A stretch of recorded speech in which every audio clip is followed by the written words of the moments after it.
Excel PU college ಗುರುವಾಯಿನಕೆರೆ, ಕರ್ನಾಟಕದ number 1 PU college. Admissions open now.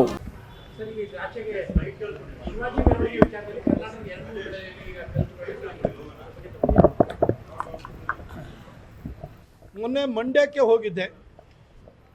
ಅಲ್ಲಿ ನಾನು ಇದೇ ವಿಚಾರವನ್ನು ಪ್ರಸ್ತಾಪ ಮಾಡಿದೆ. ಯಾಕೆಂದರೆ ಸಿದ್ದರಾಮಯ್ಯ ಸಾಹೇಬರ ಸರ್ಕಾರ ಬಂದು 1000 ದಿನಗಳಾಯಿತು. 1000 ದಿನಗಳಲ್ಲಿ ಯಾರಿಗಾದ್ರೂ ಕೂಡ ನೆಮ್ಮದಿ, ಶಾಂತಿ, ಸುಭಿಕ್ಷೆ ಸಿಕ್ಕಿದ್ರೆ ಅದು ಕೇವಲ ಒಂದೇ ಒಂದು ಸಮುದಾಯಕ್ಕೆ. ಆ ಸಮುದಾಯ ಯಾವುದು ಅಂತೇಳಿ ಹೇಳಿ ನಾನು ಹೇಳಬೇಕು ಅಂತಿಲ್ಲ. ಆ ಸಮುದಾಯ ಯಾವುದಪ್ಪ ಅಂತೇಳಿ ಹೇಳಿದರೆ, ಗಣೇಶನ ಶೋಭಾಯಾತ್ರೆ ಹೋಗ್ತಾ ಇದ್ದರೆ ಅದು ಕಲ್ಲು ಬಿಸಾಡುವಂತಹ ಸಮುದಾಯಕ್ಕೆ. ಮದ್ದೂರಿನಲ್ಲಿ ಗಣೇಶ ಪ್ರೊಸೆಷನ್ ನಡೀತಾ ಇದ್ದರೆ ಅಲ್ಲಿ ಮಸೀದಿಯಿಂದ ಕಲ್ಲು ಬೀಳುತ್ತೆ. ನಾಗಮಂಗಲದಲ್ಲಿ ಗಣೇಶ ಪ್ರೊಸೆಷನ್ ಹೋಗ್ತಾ ಇದ್ದರೆ ಅಲ್ಲಿ ಮತ್ತೆ ಮಸೀದಿಯಿಂದ ಕಲ್ಲು ಬೀಳುತ್ತೆ.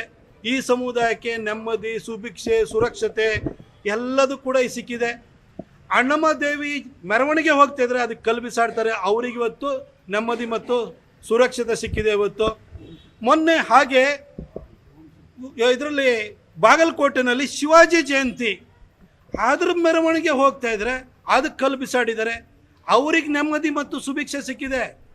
ಅದೇ ರೀತಿಯಲ್ಲಿ DJ ಹಳ್ಳಿ ಮತ್ತು KG ಹಳ್ಳಿನಲ್ಲಿ ಅಖಂಡ ಶ್ರೀನಿವಾಸ ಮೂರ್ತಿಯವರೊಬ್ಬ ದಲಿತ ಶಾಸಕನ ಮನೆ ಮೇಲೆ ಒಂದು ಫೇಸ್ಬುಕ್ ಪೋಸ್ಟನ್ನು ಯಾರೋ ಮಾಡಿದ್ದನ್ನು ಇಟ್ಕೊಂಡ್ಬಿಟ್ಟು ದಾಳಿ ಮಾಡಿದ್ರಲ್ಲ, ಅವ್ರ ಇದ್ದಂತಹ ಕ್ರಿಮಿನಲ್ ಕೇಸ್ಗಳನ್ನು ವಾಪಸ್ ತೆಗೆದುಕೊಂಡು ಆ ಸಮುದಾಯಕ್ಕೆ ಶಾಂತಿ ನೆಮ್ಮದಿಯನ್ನು ಸಿದ್ದರಾಮಯ್ಯನವರು ಕೊಡ್ತಾ ಇದ್ದಾರೆ. ಹುಬ್ಬಳ್ಳಿನಲ್ಲಿ ಪೊಲೀಸ್ ಜೀಪನ್ನು ಜಖಂ ಮಾಡಿದಂಥವ್ರು ಇದ್ದಾರಲ್ಲ, ಅವರಿಗೆ ಶಾಂತಿ ನೆಮ್ಮದಿ ಸಿಗ್ತಾ ಇದೆ. ಇವತ್ತು ನೋಡಿದರೆ ಈ ಒಂದು ಸಿದ್ದರಾಮಯ್ಯನವರ 1000 ದಿನಗಳ ಅಧಿಕಾರದಲ್ಲಿ ಕಲ್ಲು ಬಿಸಾಡೋರಿಗೆ, ಅದು ಅಣ್ಣಮ್ಮನ ಜಾತ್ರೆ ಇರ್ಬೋದು, ಗಣೇಶ ಶೋಭಾಯಾತ್ರೆ ಇರ್ಬೋದು, ಶಿವಾಜಿ ಜಯಂತಿ ಮೇಲೆ ಕಲ್ಲು ಬಿಸಾಡೋರಿಗೆ ಅಷ್ಟೇ ಶಾಂತಿ ನೆಮ್ಮದಿ ಸಿಗ್ತಾ ಇರೋದು. ಅವರಿಗಷ್ಟೇ ಸಾಲ ಕೊಟ್ಟಿದ್ರ ಮೇಲೆ ಬಡ್ಡಿ ಮನ್ನಾ ಆಗ್ತಾ ಇದೆ. ಇನ್ಯಾರಿಗೂ ಏನು ಸಿಕ್ಕಲಿಲ್ಲ. ನಾನು ಹಿಂದೂಗಳಿಗೆ ಮನವಿ ಮಾಡ್ಕೊಳ್ತೀನಿ, ಈ 1000 ದಿನದಲ್ಲಿ ಯಾವ ಸಮುದಾಯಕ್ಕೆ ನ್ಯಾಯ ಸಿಕ್ಕಿದೆ ಅಂತ ನಿಮಗೆ ಗೊತ್ತಿದೆ. ಈ ಸಿದ್ದರಾಮಯ್ಯನವರು ಇದೇ ಥರ ಮುಂದುವರಿಯಕ್ಕೆ ಬಿಟ್ಟರೆ ಇವತ್ತು ಗಣೇಶನ ಶೋಭಾಯಾತ್ರೆ ಮೇಲೆ ಕಲ್ಲು ಬಿಸಾಡ್ತಾ ಇದ್ದಾರೆ, ಶಿವಾಜಿ ಜಯಂತಿ ಮೇಲೆ ಕಲ್ಲು ಬಿಸಾಡ್ತಾ ಇದ್ದಾರೆ, ಹಾಗೆ ಅಣ್ಣಮ್ಮನ ಮೆರವಣಿಗೆ ಮೇಲೆ ಕಲ್ಲು ಬಿಸಾಡ್ತಾ ಇದ್ದಾರೆ. ನಾಳೆ ಬೆಳಗ್ಗೆ ಇದೇ ಥರ ಮುಂದುವರಿತು ಅಂತೇಳಿ ಹೇಳಿದರೆ ನಿಮ್ಮ ಮದುವೆ ಮಂಟಪದ ಮೇಲೂ ಕಲ್ಲು ಬಿಸಾಡುತ್ತೆ. ನಾವು ಸತ್ತಾದ ಮೇಲೆ ಶವಯಾತ್ರೆ ಕೈಗೊಳ್ತೀವಿ, ಅದ್ರ ಮೇಲೂ ಕಲ್ಲು ಬೀಳುತ್ತೆ. ಇದನ್ನು ಎಚ್ಚೆತ್ಕೊಳ್ಬೇಕು ಅಂತ ನಾನು ಹಿಂದೂಗಳಲ್ಲೂ ಕೂಡ ನಾನು ಕೇಳ್ಕೊಳ್ತೀನಿ. ನಿಮ್ಮನ್ನು ಹತ್ತಿಕ್ಕೋದಕ್ಕೋಸ್ಕರ ಏನು ಕಮ್ಯುನಲ್ ವೈಲೆನ್ಸು ಅದು ಇದು ಅಂತೇಳಿ ಹೇಳ್ಬಿಟ್ಟು, ಪ್ರಚೋದನಾ ಭಾಷಣ ಅಂತೇಳಿ ಹೇಳ್ಬಿಟ್ಟು ಇವತ್ತು ಬಿಲ್ ತಗೊಬರ್ತಿದ್ರೆ ಅದು ಯಾರಿಗೆ? ಕಲ್ಲು ಬಿಸಾಡೋರಿಗೆ ನೆಮ್ಮದಿ ಕೊಡಲಿಕ್ಕೆ, ಅವರಿಗೆ ರಕ್ಷಣೆ ಕೊಡಲಿಕ್ಕೆ ಈ ಒಂದು ಪ್ರಯತ್ನ ನಡೀತಾ ಇದೆ. ಶಿವಾಜಿ ಜಯಂತಿಯ ಮೆರವಣಿಗೆ ಮೇಲೆ ಕಲ್ಲು ಬಿಸಾಡಿದ ಮೇಲೆ ಯಾವುದೇ ನನಗೆ ಆಶ್ಚರ್ಯ ಆಗ್ತಾ ಇರಲಿಲ್ಲ. ಯಾಕೆಂದರೆ ಶಿವಾಜಿ ಹಿಂದೂ ಹೃದಯ ಸಾಮ್ರಾಟ.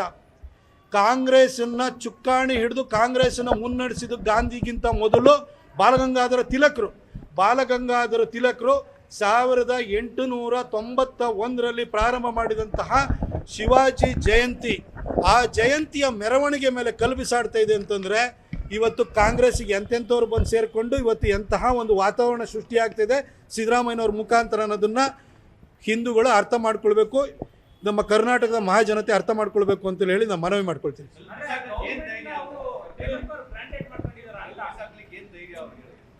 ನೋಡಿ, ನಮ್ಮ ಸಿದ್ದರಾಮಣ್ಣ ಇವರು ಸಿದ್ದರಾಮಯ್ಯನ ಹುಂಡಿಲಲ್ಲಿ ಹುಟ್ಟಾರೋ, ಆದರೆ ಯಾವುದೋ ಮೌಲದಲ್ಲಿ ಹುಟ್ಟಾರೋ, ಈ ಥರ ವರ್ತನೆ ಆ ಥರ ಕಾಣಿಸ್ತಾ ಇದೆ ನಮಗೆ. ಇವರು ಶಿವಾಜಿನಗರ ಸಿದ್ದರಾಮಯ್ಯನೋ ಅಥವಾ ಸಿದ್ದರಾಮಯ್ಯ ಹುಂಡಿ ಸಿದ್ದರಾಮಯ್ಯನೋ ಅಂತ ನಮಗೆ ಆಶ್ಚರ್ಯ ಆಗುತ್ತೆ. ಯಾಕೆಂದರೆ ಕಲ್ಲು ಬಿಸಾಡೋರಿಗೆ ರಕ್ಷಣೆ, ನಮ್ಮನ್ನ ಏನೇ ಮಾಡಿದ್ರು, ನಮ್ದು ಏನೇ ಆಟ ಟೋಪಗಳು ಪುಂಡಾಟಿಕೆ ಮಾಡಿದ್ರು ಕೂಡ ನಮ್ಮ ರಕ್ಷಣೆಗೆ ಸಿದ್ದರಾಮಯ್ಯನವ್ರು ಇದ್ದಾರೆ.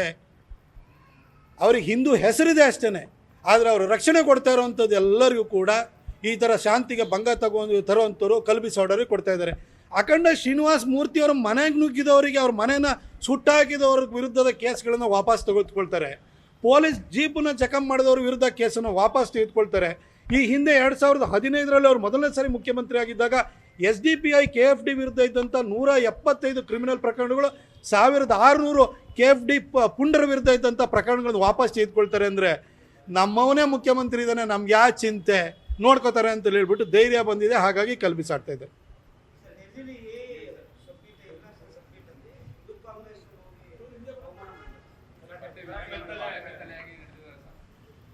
ಅಲ್ಲಿ ಪೊಲೀಸರು ಮಾಡಬೇಕಾದ ಕೆಲನ ಜನ ಮಾಡಿದ್ದಾರೆ. ಪೊಲೀಸರು ಮಾಡಬೇಕಿತ್ತು ಆ ಕೆಲಸನ. ಆಮೇಲೆ ಆರ್ಟಿಫಿಷಿಯಲ್ ಇಂಟೆಲಿಜೆನ್ಸ್ ಮತ್ತು ಮಷಿನ್ ಲರ್ನಿಂಗ್ ಇವತ್ತು ಜಗತ್ತಲ್ಲಿ ಟ್ರೆಂಡ್ ಆಗ್ತಾಯಿದೆ. ಇವತ್ತು ಇಂಥ ಸಂದರ್ಭದಲ್ಲಿ ಭಾರತ ಒಂದು ಇಂಟರ್ನ್ಯಾಷನಲ್ ಸಮ್ಮಿಟನ್ನು ಹೋಸ್ಟ್ ಮಾಡಿದೆ. ಅಲ್ಲಿ ಫ್ರಾನ್ಸ್ ಪ್ರೆಸಿಡೆಂಟು ಮ್ಯಾಕ್ರಾನ್ ಬಂದು ನಮ್ಮ ದೇಶದ ಬಗ್ಗೆ ಎಷ್ಟು ಹೇಳ್ತಾರೆ. ಅಡೋಬಿ ಹೆಡ್ ಯಾರು? ಇಂಡಿಯನ್ನು. ಮೈಕ್ರೋಸಾಫ್ಟದ ಹೆಡ್ ಯಾರು? ಇಂಡಿಯನ್ನು. ಇದು ಗೂಗಲ್ದ ಹೆಡ್ ಯಾರು? ಇಂಡಿಯನ್ನು. ಆಲ್ಫಾಬೆಟ್ದ ಹೆಡ್ ಯಾರು? ಎಲ್ಲ ಇಂಡಿಯನ್ನು. ಈ ಥರ ಎಲ್ಲ ಇಂಡಿಯನ್ಸ್ ಇವತ್ತು ಹೆಡ್ ಮಾಡ್ತಾಯಿದ್ದಾರೆ. ಎಲ್ಲ ಕಂಪ್ನಿದು ಮುಖ್ಯಸ್ಥರಾಗಿದ್ದಾರೆ ಇವತ್ತು ಜಗತ್ತಿನ ಪ್ರಮುಖ ಕಂಪ್ನಿಗಳು. ಅವರೆಲ್ಲ ಬಂದು ಅಲ್ಲಿ ಕೂತ್ಕೊಂಡು ನಿಮಗೆ ಈ ಥರದ್ದೆಲ್ಲ ಒಂದು ಒಳ್ಳೆಯ ಸಮಿಟಲ್ಲಿ ಪಾರ್ಟಿಸಿಪೇಟ್ ಮಾಡಿದರೆ ಇವರು ಅಲ್ಲಿ ಹೋಗಿ ತರಲೆ ಮಾಡ್ತಿದ್ದಾರೆ ಅಂತ ಹೇಳಿದರೆ ಆ ರಾಹುಲ್ ಗಾಂಧಿಯ ಮನಸ್ಥಿತಿನೇ ಇಲ್ಲಿ ಕಾಣಿಸ್ತಾ ಇರೋದು. ಆ ವ್ಯಕ್ತಿನೂ ಅಷ್ಟೇ ದೇಶದಿಂದ ಆಚೆ ಹೋದರೂ ದೇಶ ಬೈಯೋದು, ಪಾರ್ಲಿಮೆಂಟ್ ಒಳಗೂಡು ದೇಶ ಬೈಯೋದು, ಆರ್ಮಿನ ಬೈಯೋದು, ಆರ್ಮಿ ಆತ್ಮಸ್ಥೈರ್ಯನ ಕುಗ್ಸೋದು. ಅದೊಂದು ನಮ್ಮಲ್ಲಿ ಒಂದಿದೆ, ಈ ಹಿರಿಯ ಚಾಳಿ ಮನೆ ಮಂದಿಗೆಲ್ಲ ಅಂತ ಹೇಳಿ. ರಾಹುಲ್ ಗಾಂಧಿ ಮನಸ್ಥಿತಿ ಹಂಗಿರ್ಬೇಕಾದ್ರೆ ಇನ್ನು ಸಾಮಾನ್ಯ ಕಾಂಗ್ರೆಸ್ಸಿನ ಕಾರ್ಡ್ ಹೋಲ್ಡ್ರು ಪುಡಾರಿಗಳು ಇನ್ನೇನು ಮಾಡ್ತಾರೆ?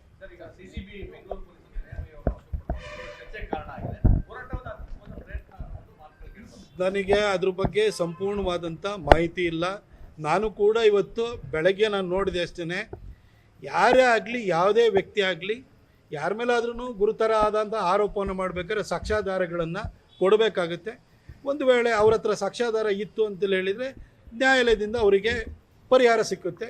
ಇಲ್ಲ ಅಂತಂದರೆ ಏನು ಕಾನೂನಾತ್ಮಕವಾದಂಥ ಕ್ರಮವನ್ನು ನಾವು ಎದುರಿಸಬೇಕಾಗುತ್ತೆ. ಬಟ್ ನನಗೆ ಅದ್ರ ಬಗ್ಗೆ ಸಂಪೂರ್ಣವಾದ ಮಾಹಿತಿ ಇಲ್ಲದಲೇ ಇರೋದ್ರಿಂದ ನಾನು ಅದ್ರ ಬಗ್ಗೆ ಮಾತಾಡೋಕ್ಕಲ್ಲ.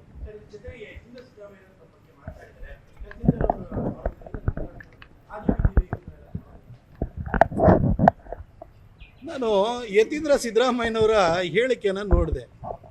ಕೆಲಸ ಇಲ್ಲದೆ ಇದ್ದವರು ಅಂದರೆ ಯತೀಂದ್ರವ್ರ ಟ್ರಾನ್ಸ್ಫರ್ ಲೆಟ್ರ್ ತೊಗೊಂಡ್ಬಿಟ್ಟು, ಅಪ್ಪ ನಾನು ಕಳಿಸಿರೋ ಲೆಟ್ರನ್ನ ಕ್ಲಿಯರ್ ಮಾಡಪ್ಪ ಅನ್ನೋದು ಕೆಲಸನಾ? ಅಪ್ಪ ಇದರಲ್ಲಿ ನಾನು ಇಷ್ಟು ತಗೊಂಡಿದ್ದೀನಿ, ಇದರಲ್ಲಿ ಜಾಸ್ತಿ ಬರ್ತಾಯಿದೆ, ಈ ಒಂದು ಲಿಸ್ಟನ್ನ ಕ್ಲಿಯರ್ ಮಾಡು ಅಂತೇಳಿ ಕಮಾಯಿ ಮಾಡೋದು ಕೆಲಸನಾ? ನಿಮ್ಮಪ್ಪ ಮೊದಲನೇ ಸಾರಿ ಮುಖ್ಯಮಂತ್ರಿ ಆಗಿದ್ದಂಥ ಸಂದರ್ಭದಲ್ಲಿ ನೀವು MBBS ಡಾಕ್ಟ್ರಾಗಿ ಪ್ರಾಕ್ಟೀಸ್ ಮಾಡೋದು ಬಿಟ್ಬಿಟ್ಟು ಗೌರ್ಮೆಂಟ್ ಹಾಸ್ಪಿಟಲಲ್ಲಿ ಮ್ಯಾಟ್ರಿಕ್ಸ್ ಲ್ಯಾಬ್ ಅಂತ, ಮ್ಯಾಟ್ರಿಕ್ಸ್ ಇಮೇಜಿಂಗ್ ಪ್ರೈವೇಟ್ ಲಿಮಿಟೆಡ್ ಅಂತ ಒಂದು ಕಂಪ್ನಿ ಮಾಡ್ಕೊಂಬಿಟ್ಟು ಗೌರ್ಮೆಂಟ್ ಹಾಸ್ಪಿಟಲ್ ಒಳಗಡೆ ಲ್ಯಾಬ್ ಸೆಟಪ್ ಮಾಡ್ಕೊಳ್ಳೋದು, ಅಪ್ಪನ ಅಧಿಕಾರವನ್ನು ದುರುಪಯೋಗ ಮಾಡ್ಕೊಂಡು ಪ್ರೊಫೆಷನ್ ಅಂದ್ಬಿಟ್ಟು ಲ್ಯಾಬ್ ಸೆಟಪ್ ಮಾಡೋದು, ಇದೆಲ್ಲ ಇದು ಕೆಲಸನಾ? ಈ ಕೆಲಸ ನನಗೆ ಮಾಡೋಕ್ಕೆ ಇಷ್ಟ ಇಲ್ಲ ಸರ್. ಹಾಗೆ ನಿಮ್ಮ ಒಂದು ಕಂಪ್ನಿ ಮಾಡಿಕೊಂಡು ಮ್ಯಾಟ್ರಿಕ್ಸ್ ಕಂಪನಿಗೆ ಹೆಬ್ಬಾಳ ಫ್ಲೈಓವರ್ ಹತ್ರ 2.5 ಎಕರೆ ಜಾಗನ 200 ಕೋಟಿ ರೂಪಾಯಿಗಿಂತ ಹೆಚ್ಚಿಂದು ಓದ್ತಾ ಇರುವಂಥ ಜಾಗವನ್ನು ಮೊದಲನೇ ಟರ್ಮಲ್ಲಿದ್ದ ಹೊಡ್ಕೊಳಕ್ಕೆ ಹೋದ್ರಲ್ಲ, ಇದು ಕೆಲಸನಾ? ಈ ಕೆಲಸ ನೀವೇ ಸರ್, ಇದಕ್ಕೆ ಕೆಲಸ ಮಾಡೋಕ್ಕೆ ನೀವೇ ಫಿಟ್ಟು. ನಿಮ್ಮಪ್ಪ ಮುಖ್ಯಮಂತ್ರಿ ಆಗಿದ್ದಾರೆ, ಅದಕ್ಕಿಂತ ಮೊದಲು 14 ಸೈಟನ್ನು ನೀವು ಪಡ್ಕೊಳ್ಳೋಕ್ಕೆ ಅಂತ ಹೋಗ್ತಿರಲ್ಲ ತಾಯಿ ಹೆಸರಲ್ಲಿ, ಇದು ನಿಮಗೆ ಕೆಲಸ ಅಂತಂದರೆ ಈ ಕೆಲಸ ನನಗೆ ಬರೋಲ್ಲ ಸರ್. ದಯವಿಟ್ಟು ಈ ಕೆಲಸ ನೀವೇ ಮಾಡಿ. ಆದರೆ ಮೈಸೂರಿನಲ್ಲಿ ಮೈಸೂರು ಬೆಂಗಳೂರು ಹೈವೇ ಇರ್ಬೋದು, ರಿಂಗ್ ರೋಡ್ ಇರ್ಬೋದು, ಕಸ ತೆಗ್ಸೋದಿರ್ಬೋದು, ಪ್ರತಿಯೊಂದು ಕೆಲಸ ನನಗೆ ಮಾಡೋಕ್ಕೆ ಬರ್ತಾಯಿದೆ. ಇವತ್ತು ಬಂದಿರೋದು ಮೈಸೂರು ಜನರ ಹಿತದೃಷ್ಟಿಯಿಂದ ಕೆಲಸಕ್ಕೆ ಬಂದಿದ್ದೀನಿ. ಈ ಕೆಲಸ ನನಗೆ ಬರುತ್ತೆ ಸರ್. ಆದರೆ ಯತೀಂದ್ರ ಅವರೇ ಕೆಲಸ ಇಲ್ಲ ಅಂತಾರಲ್ಲ, ನಿಮ್ಮಪ್ಪನು 2018ರಲ್ಲಿ ಇಲ್ಲೇ ಚಾಮುಂಡೇಶ್ವರಿನಲ್ಲಿ ಹಾಲಿ ಮುಖ್ಯಮಂತ್ರಿನ 36,000 ಓಟಲ್ಲಿ ಸೋಲ್ಸ್ ಕಳಿಸಿದ್ರಲ್ಲ ಸರ್. ನೆನಪು ಮಾಡ್ಕೊಳ್ಳಿ, ಮೈಸೂರು ಜನ ಯಾರಿಗೆ ಗೌರವ ಕೊಡ್ತಾರೆ, ಮರ್ಯಾದೆ ಕೊಡ್ತಾರೆ ಅಂತ. ನಿಮ್ಮ ಅಪ್ಪನೂ ಅವರ ರಾಜಕೀಯ ಜೀವನದಲ್ಲಿ 4 ಸರಿ ಸೋತು ಮನೆಯಲ್ಲಿ ಕೂತಿದ್ರು, ಕೆಲಸದಲ್ಲೇ ಕೂತಿದ್ರು ಅಂತ ನೀವು ಹೇಳ್ತೀರಾ ನಿಮ್ಮ ಅಪ್ಪನ ಬಗ್ಗೆ? ಸರ್, ನಾನು ಕಳ್ಕೊಂಡಿರ್ಬೋದು. ಇಡೀ ದೇಶದಲ್ಲಿ 132 ಜನಕ್ಕೆ ಟಿಕೆಟ್ ಕೊಟ್ಟಿಲ್ಲ. ಅವ್ರನ್ನೆಲ್ಲ ವಿಧಾನಸಭೆ ಚುನಾವಣೆಯಲ್ಲಿ ಕಂಟೆಸ್ಟ್ ಮಾಡಿದ್ದಾರೆ. ಡೆಲ್ಲಿನಲ್ಲೂ ಪ್ರವೇಶ್ ವರ್ಮ ಇವತ್ತು ಉಪಮುಖ್ಯಮಂತ್ರಿ ಆಗಿದ್ದಾರೆ, ನನ್ನ ಜೊತೆ MP ಆಗಿದ್ದವರು, ಅವ್ರಿಗೂ ಟಿಕೆಟ್ ಕೊಟ್ಟಿರಲಿಲ್ಲ. ರಮೇಶ್ ಬಿದೂರಿನೂ ಅವರು ಕೂಡ MP ಆಗಿದ್ರು, ಅವ್ರಿಗೆ ಟಿಕೆಟ್ ಕೊಟ್ಟಿಲ್ಲ. ಅಸೆಂಬ್ಲಿಯಲ್ಲಿ ಕಂಟೆಸ್ಟ್ ಮಾಡಿರೋ. ಬರ್ತೀನಿ ಅಸೆಂಬ್ಲಿಗೆ, ನಾನು ನೆಕ್ಸ್ಟು ಮೈಸೂರಿಂದಲೇ ಬರ್ತೀನಿ. ಅವತ್ತು ನೀವೆಲ್ಲಿರ್ತೀರಿ ಹೇಳಿ? ನಿಮ್ಮ ಥರ ಹಿಂಬಾಗಿಲಿಂದ ಬರೋಂಥ ಅಗತ್ಯ ಇಲ್ಲ. ನಿಮ್ಮಪ್ಪ ಇಡೀ ಜೀವನ ಕರಿಯರ್ ಸ್ಟಾರ್ಟ್ ಮಾಡಿದ್ದೆ ಚಾಮುಂಡೇಶ್ವರಿ ಬಿಟ್ಟು ವರುಣಕ್ಕೆ ಪಲಾಯನ ಮಾಡಿದ್ರಲ್ಲ, ವಾಪಸ್ ಬಂದಾದ ಕೂಡಲೇ 2018 ವರುಣದಲ್ಲಿ ಏನಾಯಿತು ಅಂತ ಗೊತ್ತಲ್ವಾ?